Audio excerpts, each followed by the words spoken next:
Hello again, and thank you for staying with us. The Independent Electoral Commission says it will be easy for South Africans living abroad to vote. The Commission says over 20,000 South African citizens living in 101 countries around the world have started registering to vote using the online registrations portal system. To tell us a bit more about voting for South Africans at high commissions, embassies and consulates worldwide, I am joined by James Aphane, who is the IEC Manager for Electoral Matters. Mr. Aphane, a pleasure to have you on the program this afternoon. Well, the last count we had was that about 18,000 South Africans living abroad had registered since the launch of this current cycle in December of 2023. Yes. But that number has jumped to what? 20,000 now? 20,000. Safe to say it's been an overwhelming response so far. Absolutely, and we're very excited because it means the South Africans living abroad are actually heeding the call, and they had the message that they have an opportunity and they are actually using it. So central to this applications process or updating process has been the online registration function. Tell us a bit more about how that works. It's very easy. All you need to do is to go to the internet via your device, either your mobile device such as your tablet, cell phone, or even on a desktop. You get to the IEC's website. There's a link that you click on, and it will just require you to create a profile if you don't have one already. Most people do have a profile already. And then you go to the voting abroad link, because there's two links, one for local and one for abroad.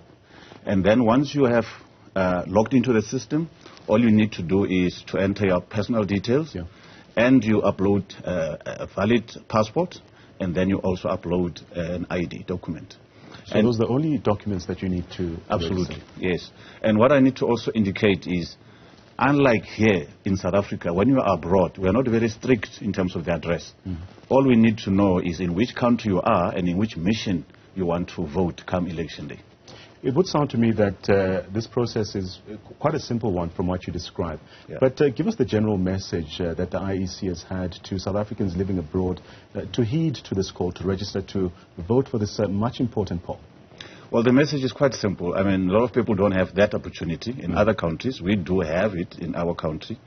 And in addition to the online platform, as you know, from yesterday up until tomorrow, we've opened all the voting stations. I call them international voting stations, where you can visit a voting station and you either move yourself from the international segment back home or vice versa, from the local segment to the international segment. Or if you find yourself in areas where there is unrest, you can then also move yourself from that segment of the roll into an area where you are comfortable come election day to go and vote.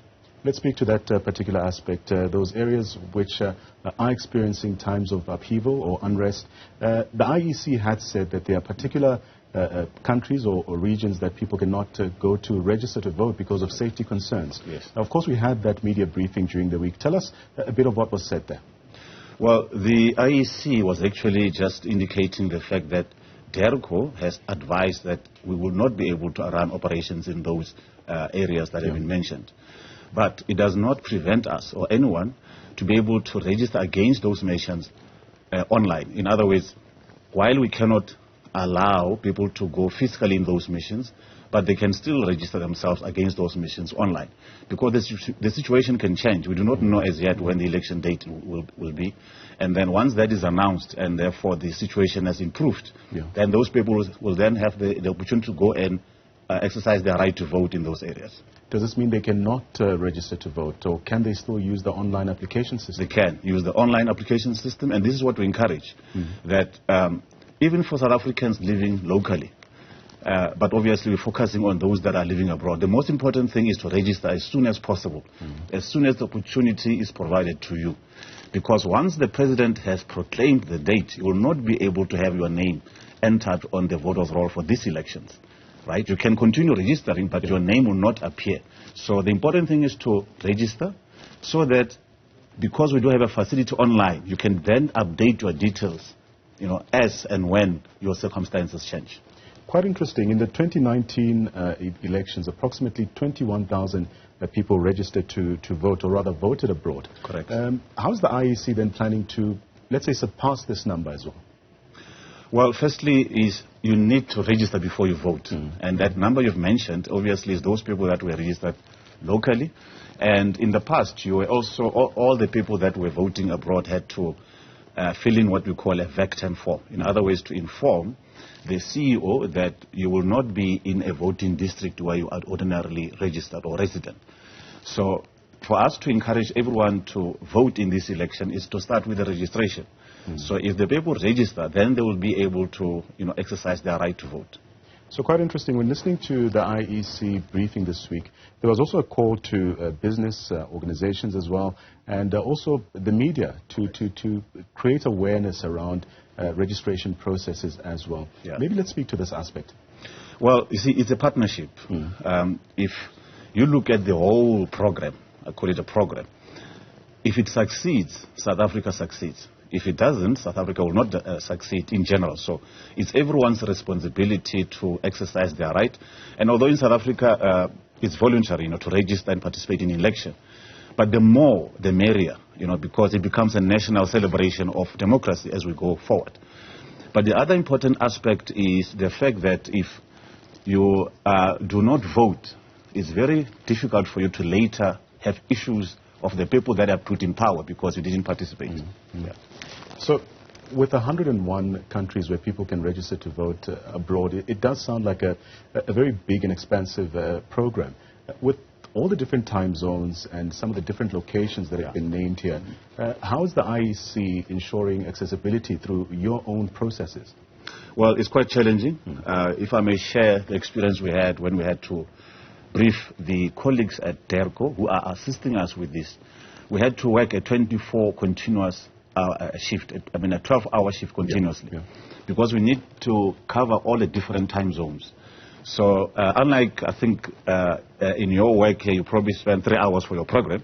On that day, we spoke the entire 12 hours, so that we make sure that everyone can connect and have the opportunity.